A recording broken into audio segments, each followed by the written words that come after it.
Hello everybody, I'll just wait for the numbers are creeping up. I'll just wait for the numbers to stabilise as everybody joins us this evening. As always, I'm assuming most of you have been to at least one talk in this year's festival, so you probably know the score by now. Please do introduce yourselves in the chat window, let us know where you, there we go, thanks Joe for kicking it off, let us know where you're joining us from this evening. The weather's been a big topic this year for obvious reasons, so people have been very good at sharing what the weather conditions are like in different parts of the world.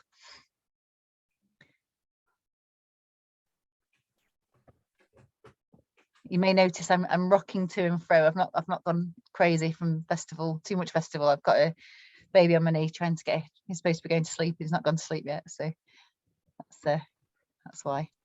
Right, so welcome to the very final talk of this year's virtual cycle touring festival. It's been a really amazing week. I'm blown away every year by the quality and caliber of the speakers that we get, and this year's been no exception. We've had talks on everything from cycling Africa to cycling King Alfred's Way and Cornwall and around the UK, around the whole of the UK and Colombia, and yeah, all sorts of really fantastic talks. It's been brilliant. So thank you, massive thanks to all the speakers as always, because they do give up their time for free. As most of you, if not all of you know, the festivals run on a shoestring, and we don't pay speakers, and they just give up their time voluntarily for the love of touring. And the ethos of the festival is all about encouraging people to ride bikes more, and that's what it's all about. You know, it's completely non-commercial or anything like that. So yeah, massive thanks to the speakers as always. The festival, as I said before, it's run a shoestring, as you will have heard endlessly this week. If you obviously everything is free at the festival, but if you do want to make a donation, it would massively help our running costs, cover our running costs. Suggested donations are £5 per talk or £20 if you want to watch the whole thing. But absolutely, if you can't afford it, you know, for whatever reason, if the fiver feels a bit much at the moment, don't worry about it, just enjoy the talks. It's not about the money at all, it's about getting people on bikes. So with no more faffing about from me, I'd like to introduce this evening's speakers. We've got Rachel and Adrian Killick from Bristol, and also Hannah, their daughter, who are going to talk about family cycle touring. I will leave it to them to explain what they've done, and we can see some of it on the screen, but I think it's going to be a really interesting talk. And as you probably all know, if you please do chat away in the chat if you want to. If you have some questions, please put them in the Q&A box, and at the end, I think they're going to talk for about 40-45 minutes, and then we'll take questions at the end. So over to you guys. Thanks for joining us. Hello, thank you for joining us tonight, and from that lovely introduction from Laura. It's a real privilege to be entering the Cycling Touring Festival this year. Hannah is here, so she's not going to speak per se, but if you've got some questions at the end, then do save them for her, because she needs to earn her money, really. We're going to pick out specifically 3 different cycle-related trips that we've done with our children when they were younger than they are now. But first, we'll give a brief resume of the background and how we reached the point where we knew that our children could ride long distances.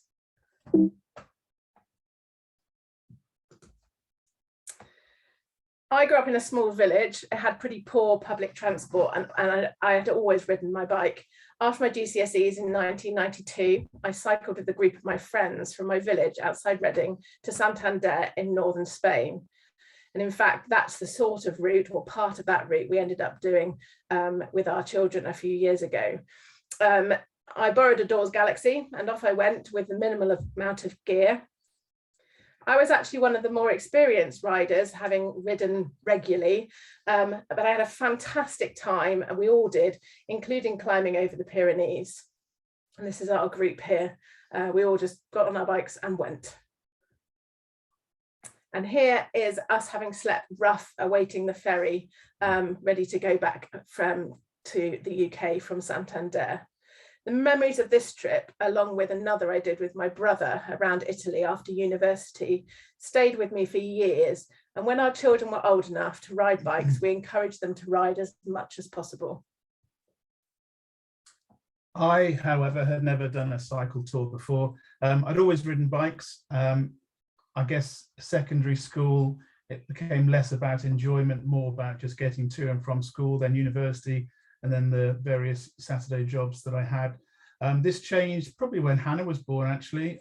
Rachel's brother is a big cyclist, and he encouraged me to do a couple of sportives with him. So we first did some mountain bike ones, and then latterly road biking, and that's generally what I do now, more road biking than anything else. So we have 3 children. Hannah is now 15, and the twins, Tom and Emily, are 13. We stumbled across Isla bikes early on, and I'm sure that many of you are familiar with them.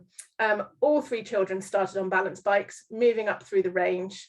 There are many lightweight bikes available now for children, but at the time, Isla was the go-to specialist and had cornered the market.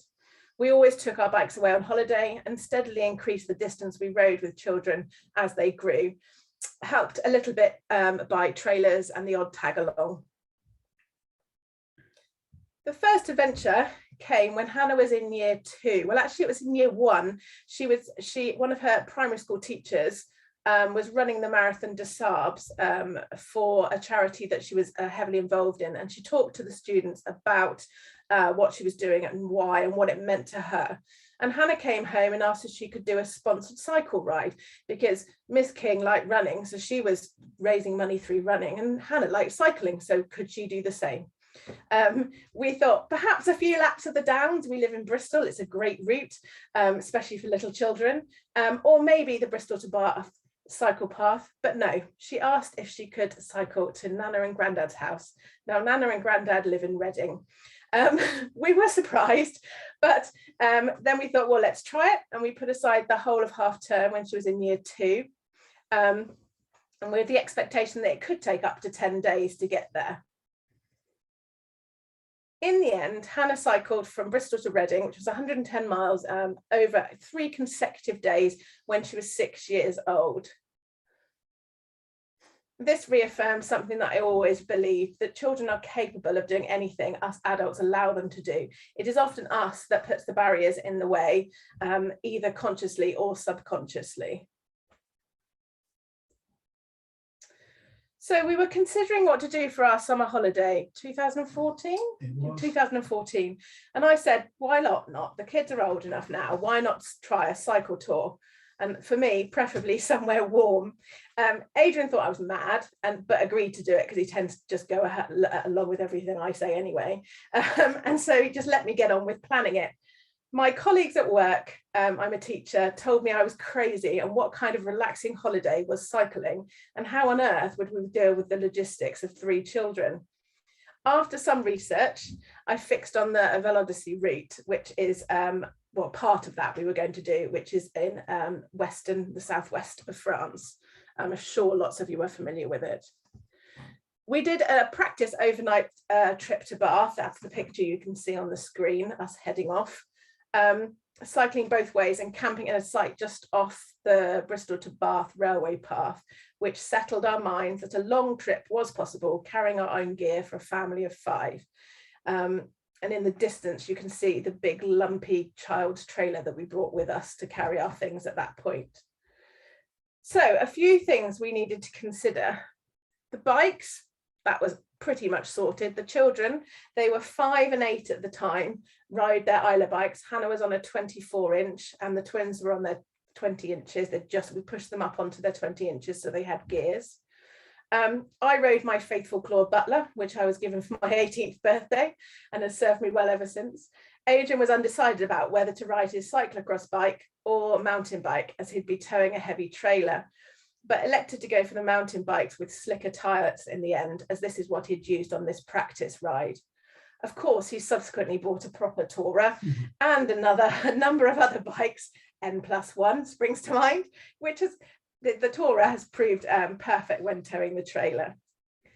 The trailer was a wise investment. We bought a cargo trailer, a Burley, and it was worth every penny of the money it cost. The cheap trailer just weighed too much, and by the time it had everything in it, it was just impossible to pull. We needed a new tent. It had to be light and portable, obviously, but I didn't want to have expedition tents. I wanted everybody in the same tent. So one needed to be big enough for the whole family, luggage, and preferably with a bit of space where we could escape the elements. We found a suitable Rango one, and the bonus was that we could stand up in it, so we could get changed in the mornings, quite civilized really. Bike equipment, we took everything that you could possibly think that we might need in terms of repair things. We took several spare derailleur hangers, enough spare cables, countless spare inner tubes, all in the different sizes of adults and Isla bikes, mostly from the Isla bike perspective, that if anything broke on their bikes, then we wouldn't necessarily be able to buy it in a bike shop. And of course, with a family, it's much harder to go off route for 20-30 miles to find a bike shop. So we sort of decided we were going to make that our sort of heavy go-to. And in the end, none of it we used. We had one puncture in the entire trip. So although you can probably guarantee if we didn't take it, we would have needed it. In terms of cooking equipment, we just took a single small portable gas burner, a couple of small gas bottles, a pan set, and some fold flat crockery. Clothing, we travelled light, very light. The children had cycling shorts, short sleeve cycling top, a fleece and waterproofs. They each had a pair of walking sandals to ride and a pair of Crocs, and add in pajamas and a long pair of trousers, t-shirt and a pair of shorts, a pair of undies and a swimming costume. Oh, and some goggles, all fitted in one small front pannier. I carried Emily and Thomas's equipment, so they had one of my front panniers each for their clothes, and Hannah carried all of her things. So the mat, they had little tiny sleeping mats. They went in the front pannier along with everything else. So everything that they had fitted in one. You can see on the picture that they carried their own sleeping bags. Children's extras that they took, so thinking about things to entertain them. Well, a lot of the time we were cycling and they were having fun just being outside, but they each took their favorite cuddly toy, which you'll see in a picture later on. They took colouring books and pencils and some loom bands, which were the thing at the time, and they were brilliant because they take up absolutely no room, and yet they keep them occupied for hours. They carried them in their front, they carried all this stuff in their little front bags to give them ownership of their things. And we still find loom bands lying around occasionally in tents and panniers now. We took the card game Uno, and we took 2 Kindles to share, so they had some reading that they could do if they wanted. We looked at taking the train or flying initially with our bikes for a tour, but came across an advert for the European Bike Express. I don't know whether anybody's come across it. We'll talk about it a bit more in a minute.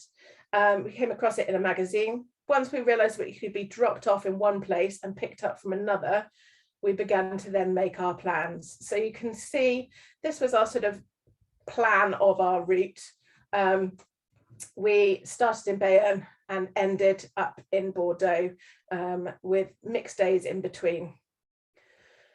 We wanted to keep the daily mileage manageable as we were planning to camp, and to find campsites where we could book in advance to ensure we weren't stranded anywhere. This was really important to us. If we'd have just been going as 2 adults, we would have risked it and not booked anything and just made do and cycled on a bit further if we needed to. But with the young children, we really felt that that was a bit of planning that had to happen. The Velodyssey website, if you've seen it, is excellent for information and route planning, and this was my go-to for mileage and campsite information, and it gets better all the time. I had a quick look last night and it was hugely different from when we went. We planned to cycle for a few days and then have at least a full day off, preferably at that point in campsites with swimming pools or near the beach, because that's what the kids love to do. They love to swim. We managed to plan this except for one stretch in the middle of the route, about 45, I think it was day 4, about 45 miles, where there were 3 municipal campsites between 20 and 30 miles in, which would only take bookings for 7 days in a block rather than 1 day. But they did say they'd accept people for 1 night if there was space. Now, we've got a friend who knew the area well, and she said that there was plenty of opportunities to pitch a tent in the forest under cover of darkness. So we decided to risk it and carried on from there. So we packed up the car. There's the Burley trailer, all sparkling and new. And then we met the coach at Dover Port. There's plenty of long-term parking. So Adrian just abandoned us here, as you can see in the picture, and drove the car to the long stay car park and then cycled back. Then we travelled from Calais to Bayonne. Over the next couple of weeks, we'd make our way up the coast to Arcachon and then take the train across to Bordeaux, spend a night in a hotel, and then cycle to a motorway junction to meet the coach for the way home. So that was the general plan. What worked well? Well, the European Bike Express, it's excellent. You can see here, it's a double-decker coach with a big trailer for the bikes. It takes all kinds of different bikes, recumbents, tandems. It takes all the trailers that you could ever want, and it took the kids, which was very important. I don't suppose there are many young children travelling on the European Bike Express, but our children were definitely the youngest by about 15 years. There were some kids in their early, well, there were some sort of young adults in their mid to early 20s. They were made to feel incredibly welcome, which was the really important thing about it. The concierge was so helpful. You can see him hanging off the top of the trailer loading bikes in that picture. We were able to take our car's booster seats and they kept them for us. The kids were able to sit on them and then they were waiting ready on our seats when they picked us up. They provide food and hot food, and the children even go sort of 50% off in certain weeks in the summer holidays. We were dropped off and collected just off the motorway, so it was really easy to get to anywhere you wanted. So this is us at the drop point, just inside a little hotel just off the motorway. There was about, 3 other groups or pairs of people dropped off at the same time. They just got on their bikes and went. We were still there an hour later sorting ourselves out, getting changed, organising everything. But yeah, it's sort of in some kind of, usually in an industrial state or literally just off the motorway. And here is one of our stops for refueling. So we sort of were powered by sweets, quite a lot, certainly a lot of food, but sweets for the kids. You'd stop worrying about how bad it is for their teeth when they're enjoying it and they're going and they've got their next sort of step to go. So this was a stop for water and sweets. The Vela de C itself, if you're not familiar with it, its signposting is brilliant. It could not have been clearer. Once we'd found the route on day 1, after Adrian had a GPS failure. Not so much a failure. I'd copied all the routes onto the disc, and I can't remember now what I'd done, but I'd either forgotten to bring the disc or I'd copied them in the wrong format. So when I turned the GPS on, the Garmin on, there was nothing there. And he then proceeded to take us the wrong way on a really, really main road from the drop point until I said, this is ridiculous, this can't be right. And we re-looked at the actual paper maps, which I'd brought, and turned around, headed back to the drop point and discovered that the path was right where we'd been dropped. After that, we had absolutely no problem whatsoever. The cycle routes in that part of France are amazing. They are perfect for children. They're smooth, they're well maintained, they're separate from road traffic and perfect for their little legs. The bit we chose was pretty flat the whole way, which was perfect for me and perfect for them. The only times we cycled on the road were to get in and out of town. You can see the bottom left picture there is us getting some provisions in a very busy market town.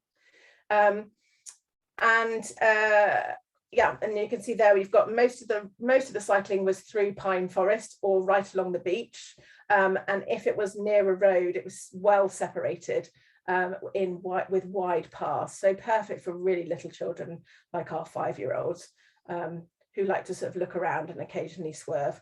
So it's perfect for that.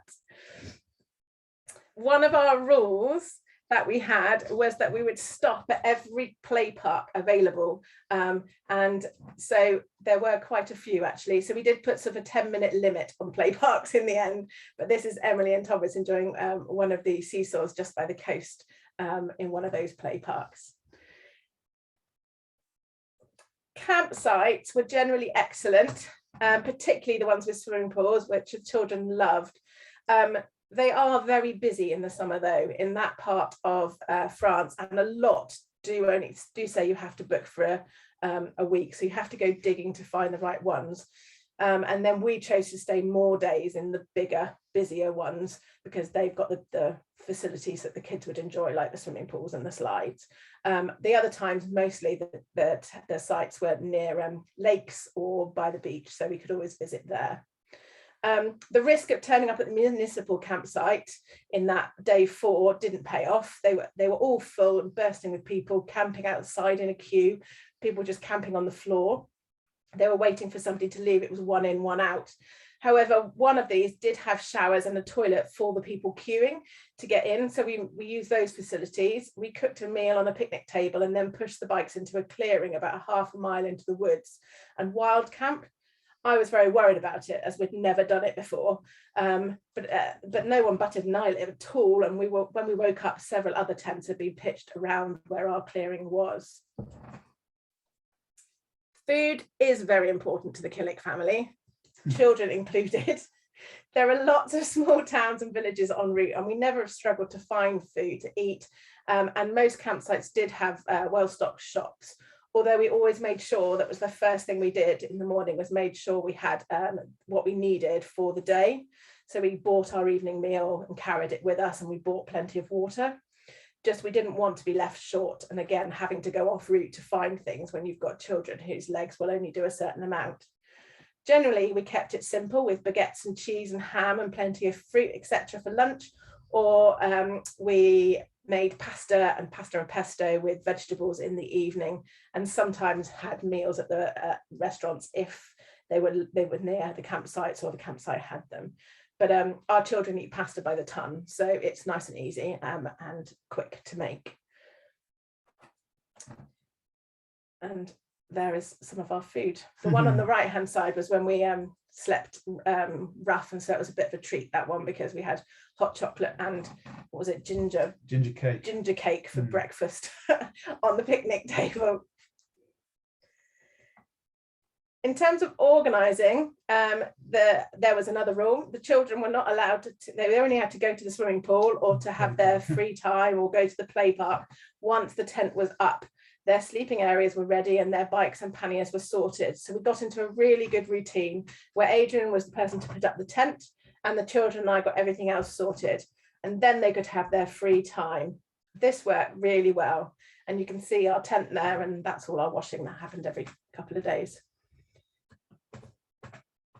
And here you can see the kids enjoying their free time. So bottom left, their toys that they brought with us. There's some loom band making going on the right hand side. Tom's got some on his wrist. We all had necklaces as well by the end of the trip. Loads. And then Uno was a game that was just devoured by them, wasn't it?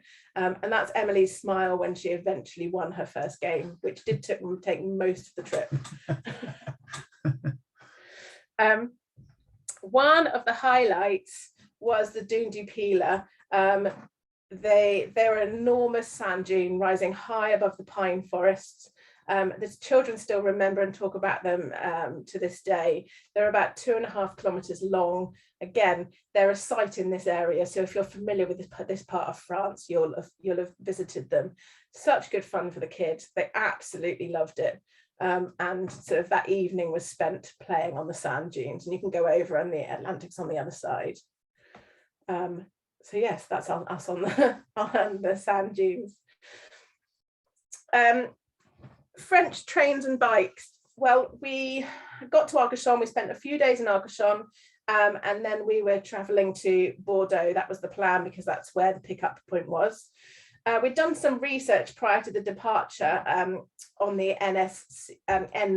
SNCF website, it implied that there would be room for about 4 bikes per train. And so we therefore planned initially for Adrian to cycle the 30 or so miles to Bordeaux and meet us there.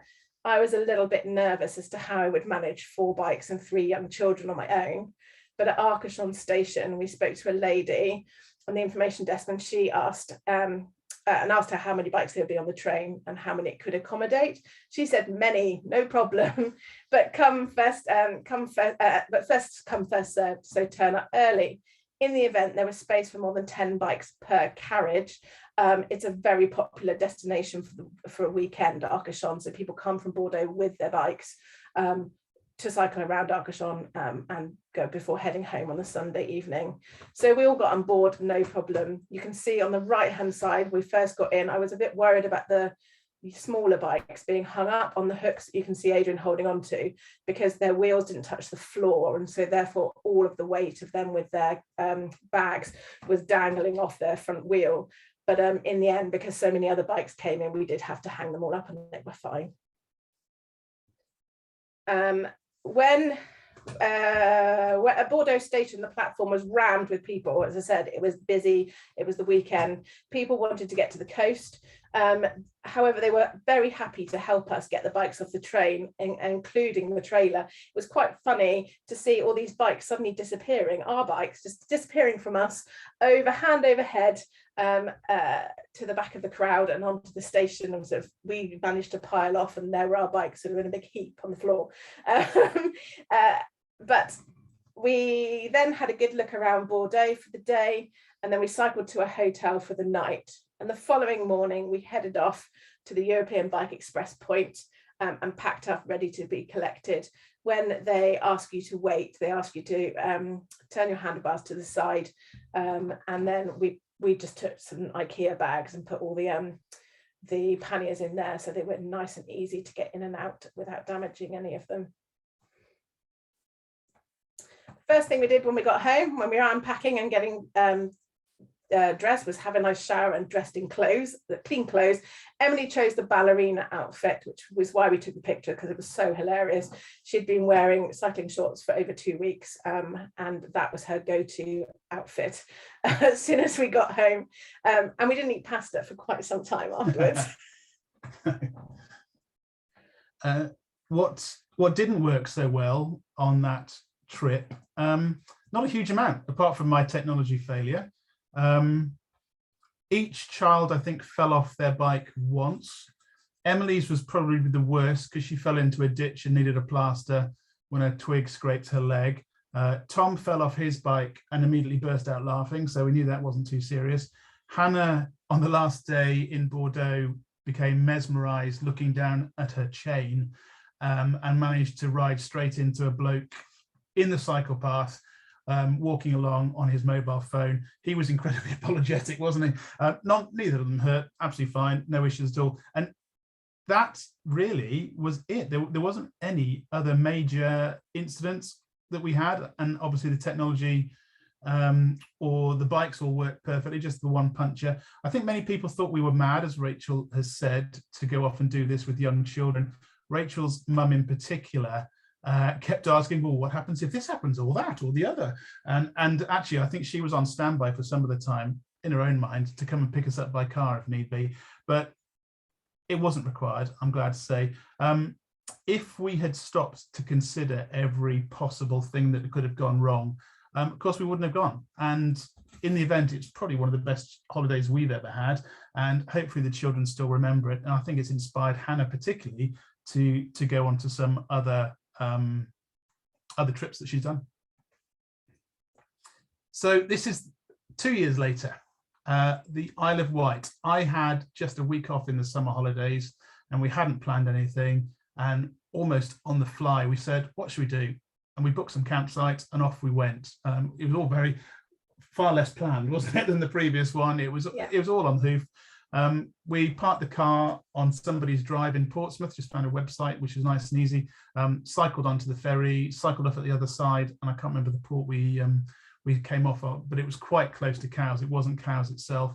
We spent a couple of days in Cowes, cycled to Newport, had a couple of days there, and then cycled to somewhere near Sandown for about 3 days. We came home a day early because there was another of these Atlantic storms coming across, and they were threatening to close the ferries. So we came home a day early, but actually it was a fantastic holiday again. The weather, obviously, as you can see on the left-hand side there, nowhere near as pleasant as it had been in the south of France, but that's the UK. That's what you expect from that. There was some, we stuck mostly to paths, but there were some quite hairy main roads going into campsites. So and hilly as well, actually. Yeah, and a hilly main road. So it was less child friendly. By this point, the children would have been 7 and 10. But still very young. So it was very much, Hannah would cycle up a front with Adrian close behind her and out to the side. And then Tom behind his wheel and Emily with me, so that if we got separated, Emily be in front of me and I'd be on the outside, so that I was always at the back so that we could see what was happening. And if cars needed to pull in, they tended to pull in front of Emily, and that worked fine. And we always take the main part of the road, the main lane, so that the kids are inside us. But some points of that were more hairy than I would have liked. So it wasn't as easy cycling as it was in France. And then, well, this is one of Hannah's inspired trips. Land's End to John O'Groats in 2019, me and her. Now, it might seem that we're forcing our children to do these massive things. This was not our idea. This was Hannah's idea. I think possibly inspired by Rachel's brother, who'd done it a few years previously. And actually, he'd been sick on one of the days. And so perhaps at the back of her mind, she thought, I can do it. I can do the whole thing before he's finished. So there's always a bit of competition, healthy competition with Uncle Andrew, isn't there? Yeah. So one very sunny Saturday in March 2019, Rachel and the twins dropped Hannah and I at Land's End, and we spent the next 5 days cycling the 250 miles odd back to Bristol. And we stayed in hotels. Hannah and I stayed in hotels for those first few days. Next slide. There we go. We had to get back to Bristol on the Tuesday evening because Hannah's school in Bristol had organised a big welcome, good luck style event with some fundraising. Yeah, and there's I can't remember his name. There's a famous cyclist there, and Cycling UK were there. Yeah. So she was raising money for the Children's Hospital. That's right. Which is why you've got Wallace and Gromit in the background. Yes, I forgot to say, yes, she's raising money. Hannah's raising money. So for two charities. One's a school charity. They built a school in Cambodia over a number of years. So half of it was going to there, but the other half was going to music therapy at the Bristol Children's Hospital, because all our children play quite a few musical instruments between them, and Hannah's always been very interested in music. So that was her chosen charity. Leaving Bristol on day 6, it would have been, Hannah and I cycled up towards Tewkesbury, and Rachel picked up a camper van which we'd hired. So from then on, Bristol northbound, we stayed in the camper van. Rachel would meet us for lunch and cook tea for us, be monitoring our progress on, I can't remember what app it was, but you could see when we were there. Yeah, so she could see we were imminently to arrive. The shortest day we did was probably the one into Bristol on day 5, which was about 40 miles. The longest was around 70 miles. Most of the other ones were 55 to 60 or so. We planned for the ride to take 21 days, and we had about another 3 or 4 as spare in case we needed to take rest days or what have you. In the event, we rode consecutively, in fact, for 18 days. We finished at lunchtime on day 18. Weather was fantastic for all but 2 of the days, in fact. The day we left Bristol, we cycled out of Bristol from home up towards Tewkesbury in continuous rain, but actually the investment we made in decent quality waterproof jackets and water resistant leggings certainly worked on that one. The last day cycling into John O'Groats was fine. It wasn't fine. We had gale force winds that day. It was fine when the wind was behind us, but as we turned eastbound along the top coast of of Scotland, we had the wind, we were cycling into wind, and those last 5 miles were probably the hardest of the whole 970 odd miles that we rode. But it was an absolutely fantastic trip, wasn't it, Hannah? It was brilliant. Love to do it again. As you can see in the right-hand picture there, as always, with our Killick children and me, food features heavily. Lots of pasta eaten in the evening. Again, pasta, pesto and vegetables. Hannah and I did quite a few practice rides prior to cycling Land's End John O'Groats, and we ate an awful lot of jelly babies, which meant actually by the time we started, we were both completely sick of jelly babies and never wanted to see another one. But Hannah found out actually that mini eggs and Cadbury's cream eggs give her the same sort of boost. So we ate an awful lot of those, and we probably each ate, being Easter, our own body weight in hot cross buns as well. It was the most amazing ride. As I said, we were really lucky with weather. It was fantastic. But the scenery in the UK is just to die for. It is amazing. And Scotland in particular was just breathtaking.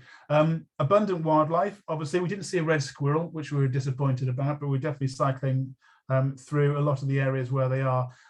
Every third or fourth field, it seemed, contained sheep or lambs, actually, because it was the lambing season, or horses.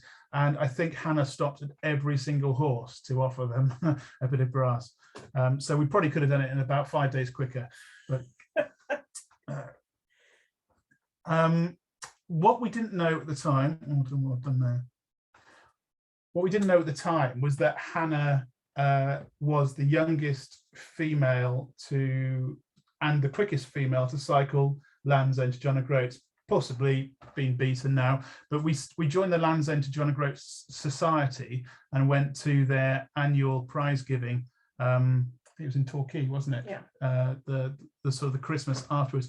If anyone's not been to it and been tempted to, it's absolutely fantastic fun. It was so friendly. You know, we didn't know anybody there. By the end of it, we've made friends for life, I think, hadn't we, with a lot of people. It was fantastic. But Hannah was awarded one of their massive awards, a big cup, which was lovely. It was unexpected, and I think she was gobsmacked and rather shy, but it was fantastic. So there we are, John O'Groats on day 17. Can't see how windy it is there, but it was absolutely horrendous that day. I think we spent probably an hour in John O'Groats, didn't we? We had a hot chocolate, and then we went somewhere out of the wind, went back down to Wick to camp, because it was just too windy in the camper van and we were just being blown around.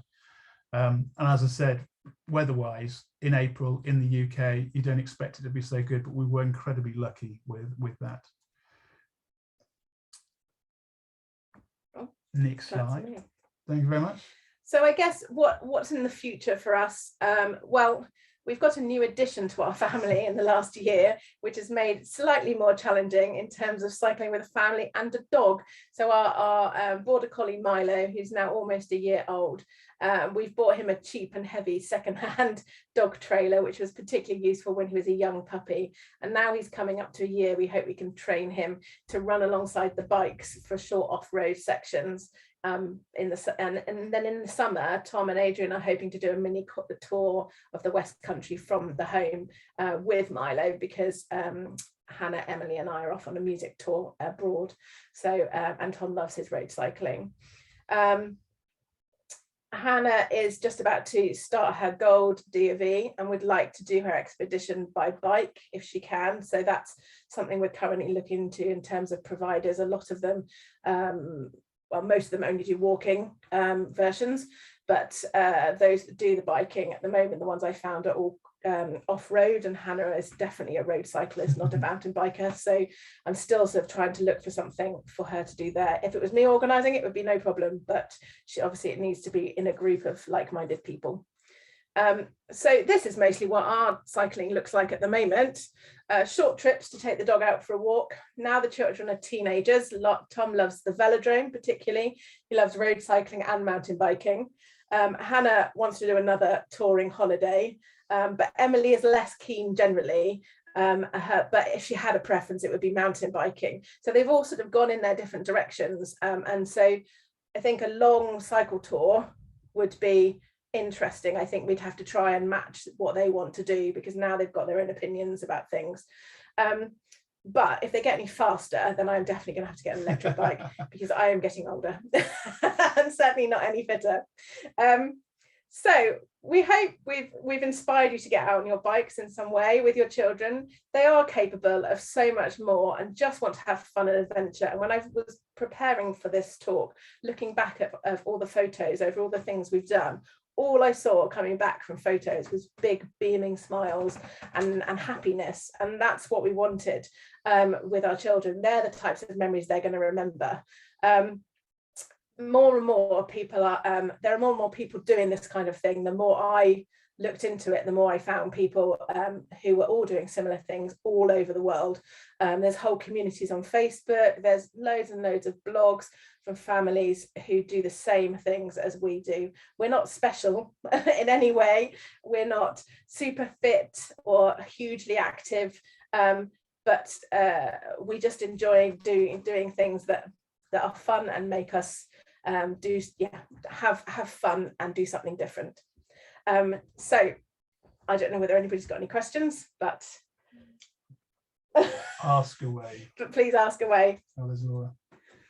Thanks so much, guys. That was absolutely brilliant. What an inspiring talk, like, and what a family. I get to go, I think any family that includes twins absolutely amazes me, but a family with 3 children who've gone off and done these fabulous bike trips is just absolutely brilliant. And yeah, I'm just well done. Hannah, can I ask you a question? I hate to put you on the spot, but I'd be really interested to know, we have got a couple of questions that have come in, but I'm going to go first. So I'd be really interested to know what it is about cycle touring that you enjoy. Like 17 or 18 days to do LEJOG is amazingly fast, and you can obviously ride quite a few, fairly decent long days, consecutive days in a row. Is it like racing, and do you like the idea of racing and competition, or do you like the idea of like exploring the world, or are you not sure? I quite like just finding new places to go that I haven't been before and just exploring on my bike. That's just is great. Yeah, definitely not a racer actually. No. Yeah, she's quite, she's steady and sedate, I would say. She can ride at a decent pace and keep it up, but it's definitely she's not a racer at all. She amazed me when she left every morning. I was astounded. She just seemed to get stronger and stronger and stronger the further up north we got. I thought she'd get more and more tired, but she didn't. She just got stronger and stronger. And yeah, as Adrian said, it's very much a sort of steady, you just enjoy being on your bike to see new things, as opposed to it being competitive. She's never, I mean, she plays water polo, which is quite competitive in water polo, but apart from that, she's not a competitive person by nature. And so the cycling is very much a sort of clear your mind, go and enjoy. And it's quite a nice thing for her to do with her dad. She gets to have a nice chat and they talk about the most craziest things, don't they? And you have to remember, of course, she's having a rest every 4th field to stroke a horse. So. That's it. Oh, that makes it easy then, doesn't it? I don't think so. I've ridden that. It's not that easy. Oh, just well done. You're an absolute hero. So we've got a couple of questions that have come in. So where would you love to do a tour of next? I'm going to ask you all separately on that one. So Hannah, you go first. Where would you like to tour next? I would love to cycle across America at some point. Yeah. Great. Do it. No, do it. I'll go with her if I can get the time off work. We've said we can't do it. She's got to find somebody else to do it with. I'll do it with you. I'll totally go with you. It's a long way. There was the other one as well. Is it the La Manche to Le Med? So you meant about the channel to the Med. That sounded like quite a nice one. Yeah. We had a talk this week by Hannah Reynolds, she spoke at the very first Cycle Touring Festival as well, about a book that she'd just written then with her partner called Nice, what's it called? France Vélo or something, and that's basically Manche to the Med, and it's you go from somewhere like Dieppe and it goes all the way down to Nice. It sounds like a great tour. Yeah, we'll get that, shall we? Yes. Yeah, I'll find the link and pop it in the chat for you, so you'll be able to see it, because we've always wanted to. France on Vélo, that's it. France on Vélo by Hannah Reynolds. Look it up. It's got some great routes in there. So go on, Rachel. Where would you go next if you not American? It has not America. It has to be somewhere hot. I quite like to go to Asia somewhere. I think somewhere in Asia. Maybe. You went to Cambodia. I went. So after Hannah did her cycling trip, I went with the school. We take the sixth formers every 2 years to the school that we built. And it's a 3-week, and we teach the students out there. In Cambodia. And so because Hannah had raised money, I wanted to see where the money had gone very specifically, because she was able to say, I'd like the money to go towards this, this, and this, because we knew how much everything cost to provide. So I went with the sixth formers that year, and I would love to do some cycling around Cambodia or Thailand, somewhere like that. I would love to do that, I think. What about you? That sounds fun. I'd like to. I have cycled in America quite a bit, in New York State, but so Hannah's trip sounds amazing. I would really like to do, having just done a small part of Velodyssey, I'd like to do the whole thing. And I think the route, if I'm right, starts in Ilfracombe, goes across Devon, across the Channel, and then into northern France, all the way down to the border. And I think originally that's what I did in 1992. Yeah, originally it was due to go all the way around the North Spanish coast and then down to the Algarve in Portugal. So that would maybe be 2 or 3 different trips. But I'd really like to do the whole of the French bit. I like to do Canal du Midi as well. Yeah, that looks good. Yeah, I tend to choose the flat routes. I'm not. Yeah, I'm a bit past hills now. Someone's asked if you wouldn't mind stopping the screen share so that people can see your full screen. I've just shared it, if you can see the chat, but I've just shared the France on Velo book, and also a link to Hannah works for Saddle Skedaddle as a tour guide and a cycling tour guide. So she's done a nice blog about the route. It's on Malo to Nice, so might be have a look at that in the chat and get some ideas there. Those all sound like great trips. This is an interesting question. Someone's asked whether you took any little musical instruments on tour. They said 30 years ago in France, their 10 and 12-year-old took penny whistles, and it created many instant friends. I think if my children took penny whistles with them, I would not be friends with them anymore. But interestingly, when I was looking through the pictures of my trip in 1992 with my friends, we all took recorders with us. My mum was a music teacher as well, and most of my friends that went all had lessons with her. So we took a whole set of recorders, a penny whistle, a guitar. We took a parachute with us, one of those things that you play game. I don't know why. So we did lots of sitting around singing and playing guitar and playing recorders and things. But we didn't, did we? I don't think we did, no. No, considering how musical we are, we did do a lot of singing. Yeah, a lot of singing. Yeah. On the bikes. Yeah. A lot of singing. Yeah. Good. We took my husband and I did a around the world trip a few years ago, and he took a ukulele with him, and I have to say it didn't get played very much. When it got played, it was a real kind of instant friend winner. When I remember he did a show for some children in India and things like that, and it was a great way of kind of breaking the ice with people when you couldn't speak the language, but it was carried a lot. I'm not sure whether the reward and the benefit outweighed each other. I think I came home from Santander having learned 4 chords on the guitar, and everybody could play the guitar by the time we got home. I could sing the most recent up-to-date song, and that was brilliant. Someone's asked if we can see the LEJOG trophy. If it's in the room. So what happens? They have the big ones, and they keep those, don't they, in a big cabinet. But they're huge, and they're kept down in No, we had it for a year.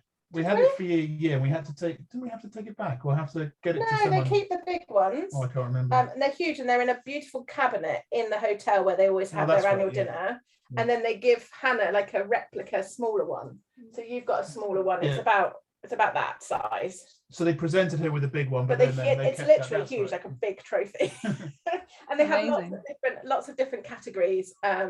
Yours was the most incredible something or other. I don't know. There's lots of different categories. It's the best fundraiser and the. But it's not just cycling as well. There were people that are driven or taking the bus walked. Or walked. Yeah. So any Land's End to John O'Groats trip qualifies. You just have to submit your receipts or your route plans, and you get things signed en route to prove that you are where you say you were, and then they sign it off, and you and you're a member of the association for as long as you want to pay the subs, and Yeah, and you get, That's great. yeah, it's just really good. It's a nice little community of people. They've got a Facebook page if you want to have a look.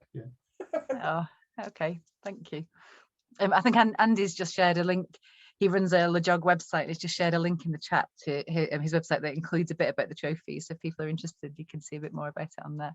Well, the prize giving was fantastic. It was such a good evening, wasn't it? Yeah, I was a bit apprehensive because we didn't know anybody, and I just wondered why we were going, really. But it was so lovely. We were put on a table with lovely people, and actually that year was the first year where they'd had children at all.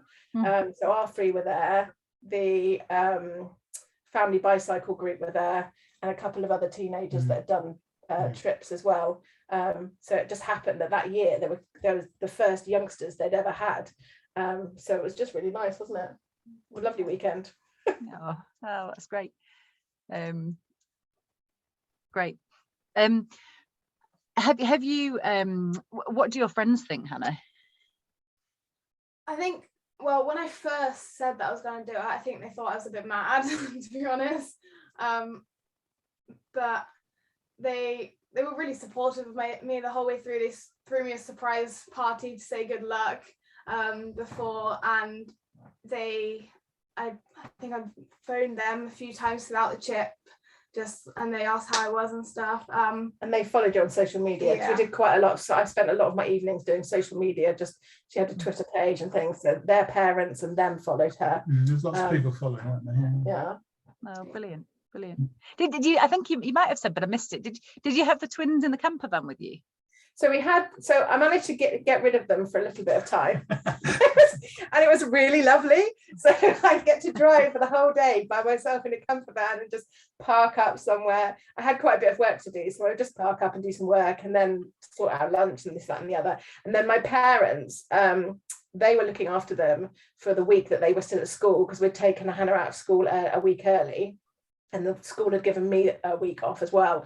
So they had to stay at school. My parents looked after them. And then the plan was for them to drive up with their bikes the twins' bikes on the back and meet them in the Lake District. But because we'd gone so far so quickly, we just kept going further and further away from them. And they stayed in Manchester for a bit, and then they got this rather panicked phone call from my sister saying, "Dad's not very well and it's a long way and you're in Scotland." So I said yes. They said, "Well, can't you just wait?" And I was like, "No, we can't wait. Hannah's cycling every day. We are not going to wait for my parents." And in the end, my mum said, "It's fine, I'll just drive." So in the end, they met us up by the Aviemore. Yeah, in Aviemore. So they drove up to Manchester, and then they drove from Manchester to Aviemore in one fell swoop, which for people in their 80s is quite good going. And then we took the twins, and then they continued up and had a few days in Scotland. They were due to have a week before Hannah arrived, but of course that never happened. They had a few days up in Scotland in Wick, and then met us, so that there was people to cheer her in from me and my parents and the twins. So I had the twins in the camper van for a few days, didn't we? Oh, yeah, less than a week, I'd imagine. But then because we got up there so quickly, we had loads of time to come home. So we ended up having like a proper holiday. We found little places to stop and all the way home. And Hannah was determined to do 1,000 miles, and it wasn't quite 1,000 miles up there. So in the lake, she did a bit more, didn't you? Although funny enough, it was a lot harder to do those last 30 miles. We had 2 days off from cycling, and then we thought because we were in Loch Ness, weren't we? And we found a place, or on the shore of Loch Ness. Yeah. We found a place, a loch south of Loch Ness, I can't remember its name, which has got a lovely family flat cycle route around. And Hannah and I thought, well, it's about 15 miles, 20 miles to cycle to there, and then 10 miles around the loch, and that would make us up to 1,000 miles total. What we hadn't quite considered was that cycling out of Loch Ness after 2 days off, and it was straight into the mountains, that we got to the top of that hill, didn't we? And we couldn't go any further. We're absolutely knackered, and which was handy, because as we reached the top, we didn't know it was the top at the time. We thought we were still going higher and higher. But as we got to the top, Rachel passed in the camper. So we flagged it down. We put the bikes on the back. And then annoyingly, we immediately drove straight down the hill to where we were at this lock. So we could have freewheeled all the way down. It would have been great, wouldn't it? So we were still short of our 1,000 miles. So when we we spent a few days in Loch Ness, and then we drove down to, where was it? Ullswater. Yeah, lakes, So yeah. stayed on the shore of Ullswater, and Hannah and I did a couple of bike rides around Ullswater to make up. In fact, I think in the end we probably did way over 1,000 miles, but it was good. It was a good trip. Yeah, again, something we'll never forget. It's not Absolutely. something. I don't know if you can see the chat, but there's quite a few people in the chat saying that they're really inspired and to have a go at LEJOG, or to take the grandkids away, or to take their own children away. So you're doing the job of inspiring people. Have you inspired other friends' children? That's one of the questions that's come in actually. To generally get on bikes, yes. So the kids did triathlon for quite a while, and we'd talked to friends about doing triathlon, and they came and joined the triathlon club and saw everything that we're doing, and now their kids do loads and loads of cycling, don't they? Lots of different types. Not cycle touring. I don't think nobody's really done cycle touring, but lots of people certainly do more with their children. And probably cycle further with their children than perhaps they would have done. But I don't know of anyone that's done any tours that I'm aware of. No. The kind of people who I think will do it, I think people like my brother, who had also done a couple of tours when they were young. He's got a young son, but his wife's not really into it at all. So it would be something that when they're older, they'll probably do as a two, him and his son. I will go along with them. Well, we'll maybe go with him. So yeah, I guess not many of our close friends, are cyclists. So, but it's certainly we are the go-to family for which bikes do we buy, what's the best thing for our child, do they need to move up a size, how do we mend this bike, what should we do now? That's the sort of questions we get. So I'm always being asked from friends with younger children about bikes generally, and about getting children cycling and that kind of thing, but none of my friends actually do cycle tours because they still think we're nuts. There's lots of choice now, which there wasn't at the time, but Isla Bikes just did us proud, didn't they? They were fantastic for the kiddies, because they were light and ergonomically worked for them. And it went even when they were racing, when they were doing triathlons, they were using the Loaves, the drop handlebar Isla Bikes until they grew bigger. They were super bikes, really good. Yeah, they're super out there. We use them, and our 3-year-old carries his quite a lot. I think he's maybe seen us carry our bikes a lot on hike bikes, so he carries his. But the fact that it's light enough for him to be able to carry is brilliant. It's really well, when I had the twins, they would be in a double buggy, and I'd get one of those big clips on the back, and I just hang the balance bike off it, or Hannah's bike off it, and she'd just sit on the front of the buggy, and I'd push her home. It was so easy and lightweight.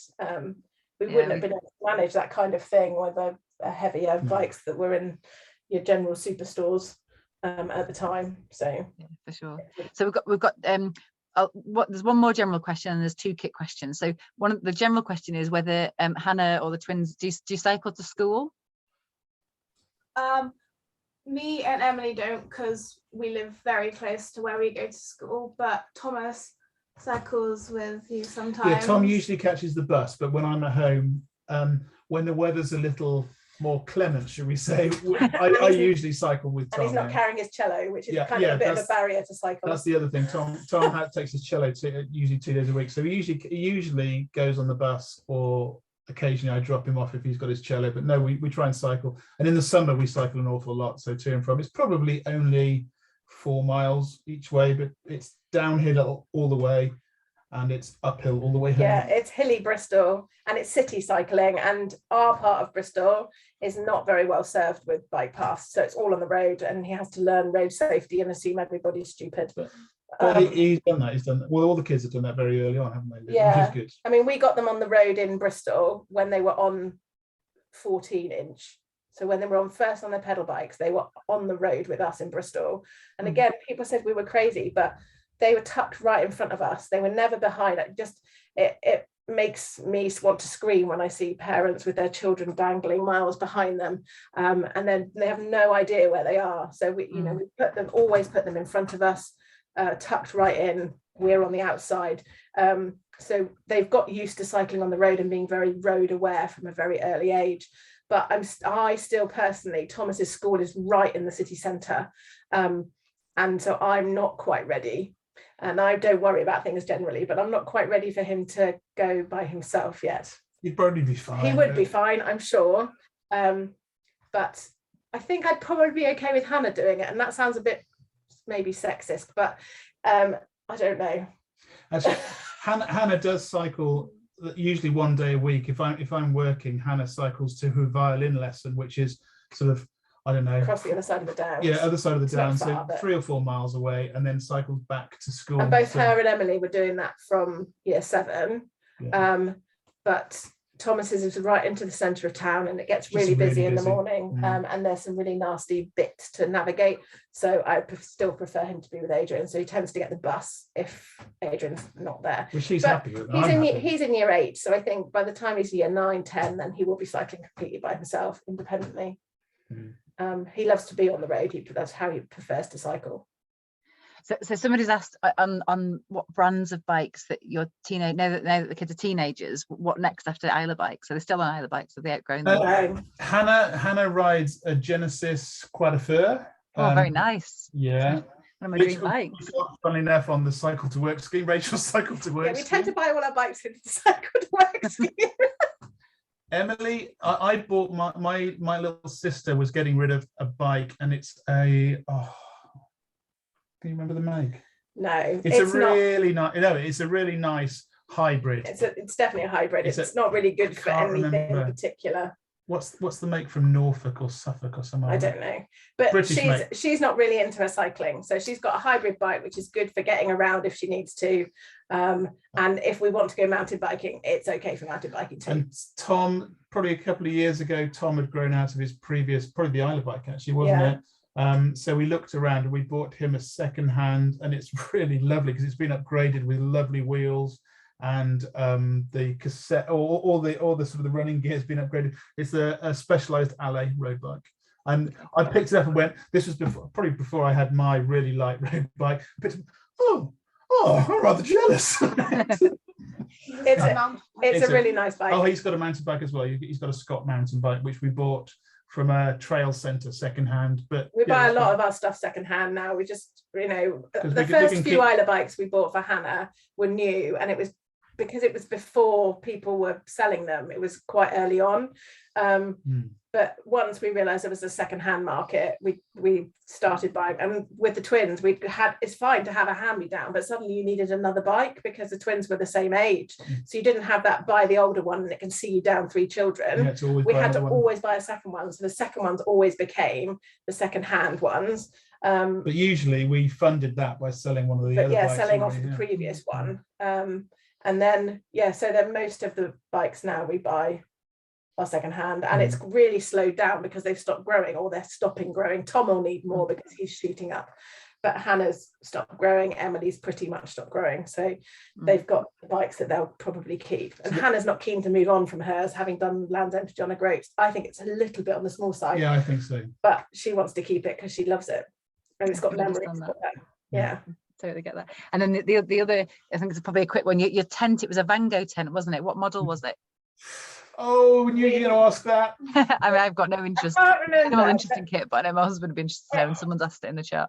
It was actually a 6 burst, so it's designed to have 4 in one end, and this little sort of pod by the entrance that you saw in that picture, and we just didn't take that bit, and all of us fitted in the back. I can find out. I can email it if don't worry. I don't think it's still in production. It's not made anymore, but there are similar versions. Yeah. I think there's a similar version which is a blow up, which is obviously no good for cycling.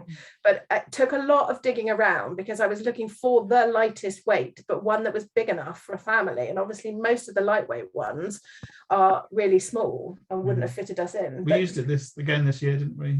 So it's on its last legs now. We've used it so much, even for like non-cycle touring stuff. If we're just going away for a couple of days, we'll take that. We've got a big tent, but putting it up and taking it down on the France trip, we got. I mean, it was mainly just got quicker and quicker. And you could do it all by yourself. Doing it. I think it went up in about 5 minutes, which is great. It was so quick. Because as you saw, it looks like quite a big tent. It is a 6 berth. It's meant to be 6 man. But if it's 6 man, you've just got this little slither in the middle. So we just didn't take the inner tent of that bit. That was And then we had storage space. loads of space, and we could just wheel in the trailer, and all of the luggage just went in the porch. And then we had this big space, and because they were only little, you could fit 5 of us in the back, no problem. Very spacious. If it helps for the person who asked the question, we have a big Agnes copper spur ultralight, and it weighs 2.5 kilos, or just less than 2.5 kilos, and that is a very roomy 4-person tent. Yeah. I think ours was a similar kind of weight from memory. I think it was a bit more than that. I think it was about 4 kilos. I don't know. But also, it was pretty. My husband runs a website where he reviews gear. Is one of the things he does. It's an adventure website called The Next Challenge, and so he's quite into his gear. And he was amazed at that this tent existed. I think that's fair to say. But I'm looking at him now because he can corroborate the fact that he'd not seen such a light. We were recommended it by the Pikes. So some of you might know Harriet and Neil Pike, who do a lot of cycle touring and have written guidebooks to cycling in South America, and they recommended it as a family tent. But anyway, guys, it's 9:05, so I think we should wrap up because I think people will want to get off. But thank you so much for joining us. That was an absolutely brilliant presentation. All 3 of you, really inspiring, and a super note to end the festival on. Good reminder that anyone can ride bikes, no matter what who you are, and you just find a tour to suit your circumstances, even if you've got 2 twins and an 8-year-old with you. So thank you very much. End of the festival for 2022. Hopefully later on in the year we will have some sort of in-person event. So if you're not already on the mailing list, please do go to the Cycle Touring Festival website and sign up to the mailing list, and you'll be able to hear about what's coming up next. And that's all from me, and thank you everyone for joining us this week. Thank you. Thanks a lot. Bye.